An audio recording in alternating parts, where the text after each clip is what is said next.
Abdurrahman bin Abdurrabbi Kaaba says, I entered the mosque to see Hazrat Abdullah bin Amr bin As radiyallahu anhu sitting in the shade of the Kaaba, and the other people had encircled him.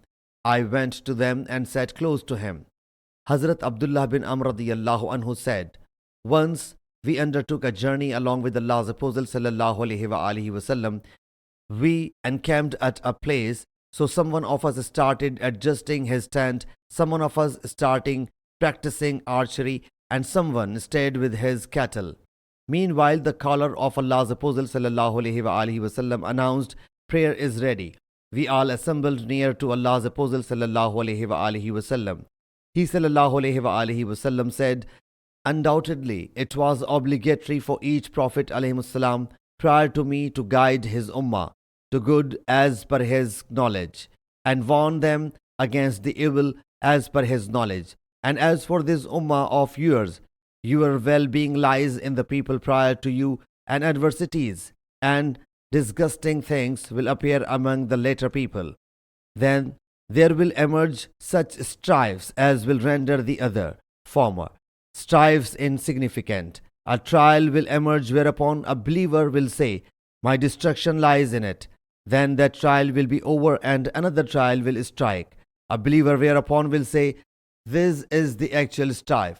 So whoever wishes to be delivered from hell and admitted to paradise must keep believing in Allah Jalla Jalaluhu and the last day until his death approaches him. And he must like the same treatment for others that he likes for himself. Whoever placing hand on the hand swears an oath of allegiance to achieve from the core of his heart must obey him to the best of his capacity. And if another person rejects his being chief, sever his neck. The reporter says that he got close to Hazrat Abdullah bin Umar radiyallahu anhu and said to him, I adjure you by Allah Jalla Jalaluhu, whether you yourself heard that from Allah's Apostle sallallahu alaihi wasallam. Hazrat Abdullah radiyallahu anhu pointed to his ears and heart with his hand and said, I heard it by my ears and retained it in my heart. I said to him, this cousin of yours Muawiyah commands us to misappropriate one another's property and kill one another unjustifiably.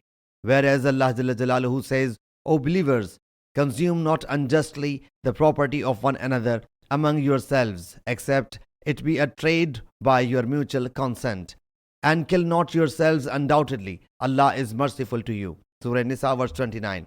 The reporter says that Hazrat Abdullah bin Amr bin As radiyallahu anhu thereupon remained silent for a while and then said, obey him if he obeys Allah Jalla Jalaluhu, and disobey him in case of disobedience to Allah Jalla Jalaluhu. Sahih Muslim Hadees number 4753.